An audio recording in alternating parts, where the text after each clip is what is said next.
Nos vamos a ver ahora otro reportaje, y es que el equipo del Instituto Neurovertebral del Hospital Recoletas ya ha comenzado su actividad quirúrgica. Vamos a hablar con un miembro de este instituto. Él es el doctor García, traumatólogo y especializado en patología vertebral. Hablamos además de una enfermedad como es la mielopatía cervical comprensiva. ¿Qué es y cómo se manifiesta? Lo vemos. La mielopatía cervical comprensiva es una enfermedad que afecta a la columna cervical y que tiene mucha relación con el paso del tiempo, tiene relación con el envejecimiento de las estructuras óseas y discales del cuerpo. Los síntomas fundamentales de la mielopatía cervical son entumecimiento en las manos, sensación de hormigueo, cierta torpeza al hacer ejercicios simples, mover el ratón, atarse a los botones de una camisa, y también es muy frecuente el trastorno de marcha, pero ya eso en unos procesos avanzados. Inicialmente no es fácil diagnosticarlo porque tiene unos síntomas que son llamamos los médicos muy inespecíficos. Son fundamentalmente hormigueo y cierta torpeza en las manos o cierta torpeza en las piernas. Cuando el proceso avanza, aparece la debilidad motora u otros síntomas que son más graves. ¿Por qué aparece este problema? ¿Tiene unas causas definidas? Casi siempre aparece en personas de más de 50 o 60 años, pero también puede ocurrir en gente más joven.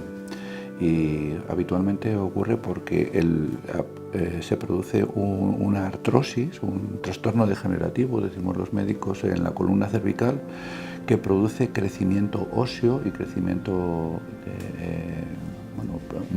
digamos, desplazamiento de discos hacia el conducto medular, y produce una compresión de una estructura muy importante en el organismo, que es la médula a nivel cervical.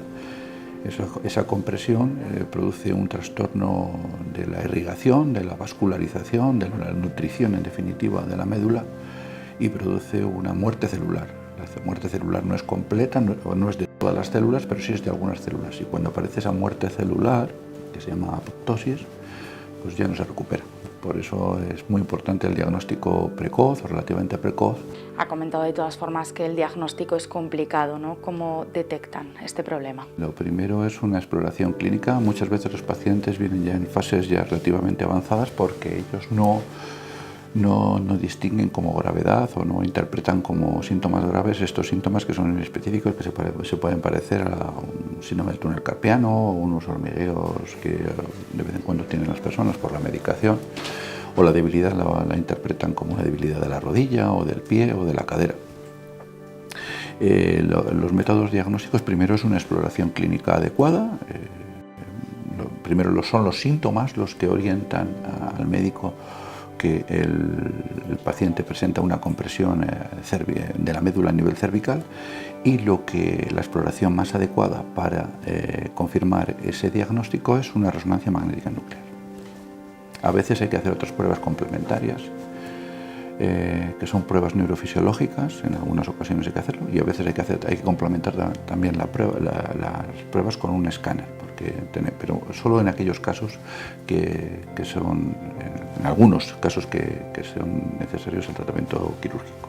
En cuanto al tratamiento quirúrgico, y además recién estrenado, ¿no? Esa sala área quirúrgica recién estrenada en el Hospital Recoletas, ¿con qué ventajas contan para tratar este tipo de problemas? Algunos pacientes, no todos, porque también se puede contemplar simplemente como observación, es decir, podemos volver a citar al paciente al mes, a los 2, a los 3 meses, para ver si esos síntomas siguen progresando o son más severos.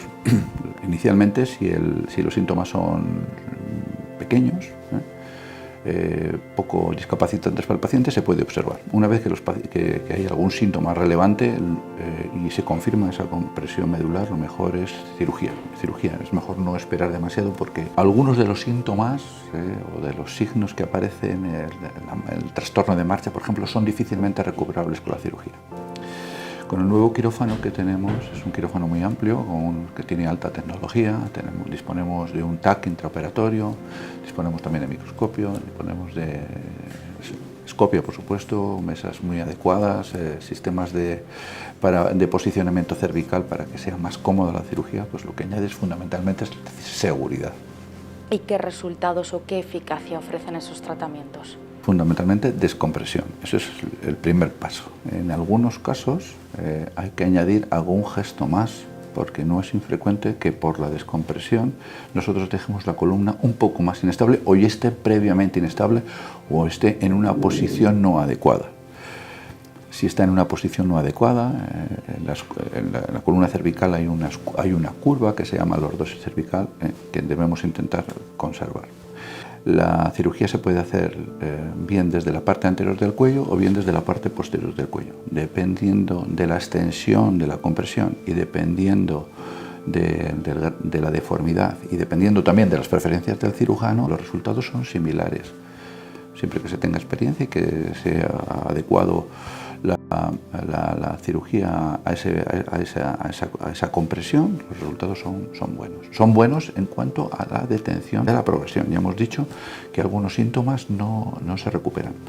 Por tanto, es mejor no dilatar mucho en el tiempo el tratamiento quirúrgico, porque si llega a un punto, ese punto no es de retorno. Sí paramos la progresión en la mayoría de los casos, no en todos, pero sí en la gran mayoría de los casos, pero no podemos revertir toda la sintomatología. No obstante, el tratamiento quirúrgico, muchos pacientes lo interpretan como positivo porque no solo detiene la enfermedad, sino que mejora alguna de la sintomatología.